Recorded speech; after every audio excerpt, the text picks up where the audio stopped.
પોલીસે વેપારીઓ સાથે કરોડોની છેતરપિંડી કરનાર આરોપીની કરી ધરપકડ। વેપારીઓ પાસેથી મોટી રકમ પડાવી લેનારા આરોપીઓનો ભોગ બનેલા લોકોએ ન્યાય માટે રામોલ પોલીસ સ્ટેશનનો દરવાજો ખટખટાવ્યો છે। મહેશ જાંગરાએ મેડિકલ અને બાંધકામ ક્ષેત્રના મોટા ઉદ્યોગપતિ તરીકે પોતાને રજૂ કરી વ્યવસાયી વ્યવહારોના બહાને લગભગ 20 વેપારીઓનો વિશ્વાસ જીતી લીધો હતો।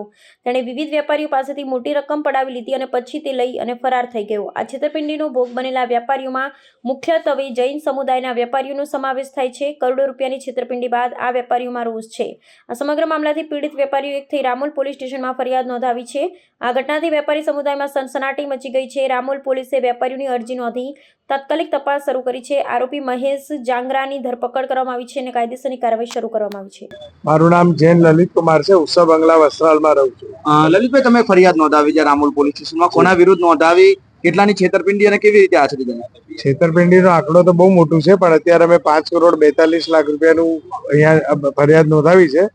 અને અમારા જૈન સમાજનો જ મહેશ કુમાર દીપચંદ જાંગડા, નવીન કુમાર દીપચંદ જાંગડા અને શુભમ કુમાર સુરેન્દ્ર કુમાર જૈન, આ ત્રણે મળીને બધું મંડળીના નામે, પછી કન્સ્ટ્રક્શનના નામે દિશા એન્ટરપ્રાઇઝ, જૈન કેપિટલ, આ બધા પેઢીઓ ઊભી કરીને અમારી જૈન સમાજની અંદર જૈન સમાજનું એને કૌભાંડ કર્યું છે, બહારનું કર્યું છે હજી જાહેર નથી। આ તો મીડિયા માધ્યમથી બહાર ખુલાસો થાય તો ઘણા બધા ભેગા થાય એવું છે, અને આંકડો તો બહુ મોટું છે।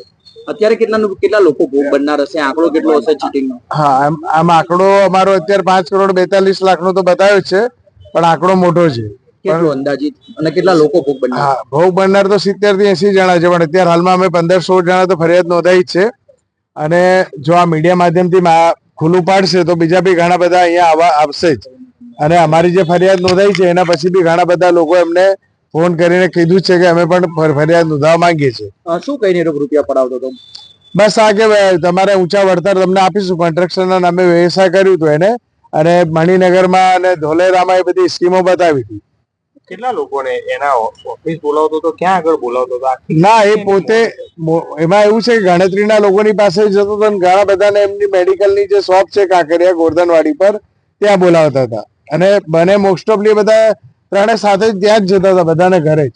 તમે બધે ગયા હતા સ્કીમ જોવા માટે કે કન્સ્ટ્રક્શનની? હા, હું એને મણિનગર સાઈડ જોવા ગયો હતો, પણ એ મણિનગર સાઈડ એમની છે કે નહીં એ ખબર નહીં પડી અમને, એ હજી બી પ્લોટ જ પડ્યા છે। કેટલું રોકાણ કરો તો એનું વળતર આપે, શું કહેતા હતા? ના, અમારે જૈન સમાજની અંદર 60 પૈસાથી 80 પૈસાનું જ વળતર હતું, એટલે અમે એનાથી વધારે અપેક્ષા રાખતા બી નથી।